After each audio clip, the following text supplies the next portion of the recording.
Hello friends, और हम लोग यहाँ पे पहुँच गए हैं। शूट स्टार्ट हो गया है एंड ये देखिए पीछे का, शायद आप लोग देख सकें, जूम नहीं हो रहा है वरना दिखाते हैं। काफ़ी बादल ही बादल हैं चारों तरफ एंड यहाँ पे जल्दी लॉकडाउन भी होने वाला है टाइमली, तो बहुत दिक्कत हो रही है। और ये हमारे रंगीला भैया। हाय नमस्कार प्रणाम। मैं आपको छोटा भाई रामू रंगीला। बहुत मज़ा आ रहा है यहाँ का, मतलब यहाँ का नज़ारा जो है ना बहुत ही मन भावक लग रहा है। मन करता है कि यहीं रहें और यहीं की ज़िंदगी बिता दें, ऐसा लग रहा है। और बगल में शूट चल रहा है अपना इस फिल्म का, और फिल्म का नाम है बाप बड़ा ना भैया सबसे बड़ा रुपैया, है ना। और बहुत ही बढ़िया फिल्म बन रही है। सब लोग इस फिल्म को बहुत ही एंजॉय कीजिएगा।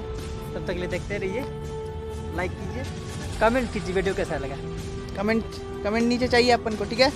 कमेंट चाहिए। आपका क्लिक करेंगे फोटो करके। बाय।